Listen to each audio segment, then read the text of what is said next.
Hello everyone, the Chart Guys have been working on an introductory technical analysis course for quite some time now, and after surveying hundreds of traders with what would be the most sought after information regarding technical analysis, we came up with this course, When to Enter and Exit. It covers over 5 hours of the basics on when to enter and exit, and we feel after watching this course it will help build a foundation of technical analysis knowledge which will eliminate a lot of the uncertainty in the world of trading stocks.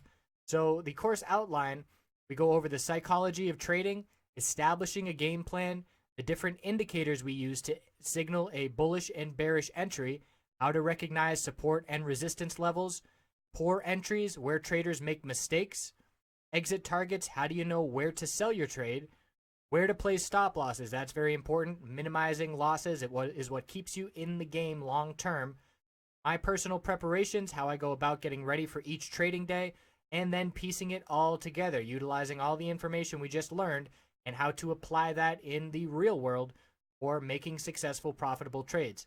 As a bonus, we also include a lot of information on finding entries and exits utilizing patterns, and you can find these patterns on every time frame on pretty much any stock and commodity trading, and certainly being able to recognize those patterns can give you an edge as well. So we hope you will check this out. Again, it's an introductory level course. So if you are new to technical analysis and trying to get a firm grasp on things and feeling a little bit overwhelmed, then this course is for you. I hope you check it out. Appreciate you watching.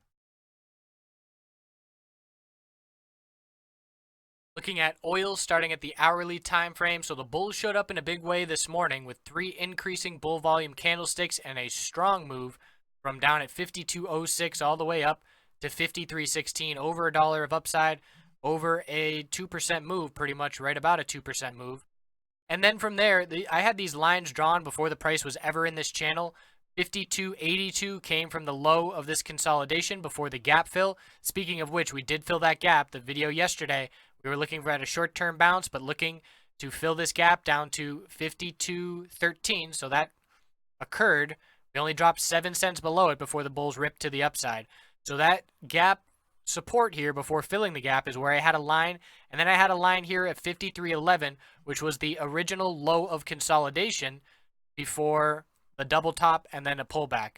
So I left those lines up. Look at this breakout, rejection from that resistance, bounce off support multiple times, another rejection from resistance, playing perfectly in this channel that was drawn from lines of previous price action, and then we have a clear bear break, losing that support of 52.82.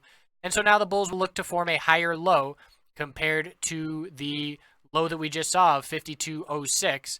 Any low above that level still maintains those higher lows.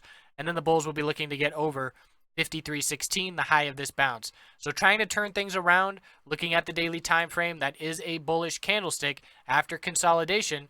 So since the breakout from OPEC, we've had consolidation, support at 49.64, higher high, consolidation, support at 49.98, so that's a higher low. A lower high, unable to break that high, a little bit of a double top, and now the bulls would love for this to be another higher low at 52.06, progressing and keeping that uptrend intact. So from here, bulls need to break that double top, ideally, 53.76. Don't expect it to occur tomorrow. Might take a few days of work. But the last thing that the bulls want to do is lose this higher low pattern on the daily time frame, and that kind of setback would have us looking down at the low $50 range and potentially even below it if we cannot break the lower high pattern that has just formed. So overall, the bulls are still holding on very well, and we look at the weekly time frame and we can see clear resistance points, but the bulls still holding up, the bulls buying the dip when we dip down on these weekly candlesticks, certainly seeing profit taking as well from these resistances, but the bulls holding up. So we'll see if they are able to close with a strong day tomorrow, but even if not, bulls will be looking good heading into next week as well. So we'll check back in tomorrow to wrap up the week. I appreciate you watching. Have a great night.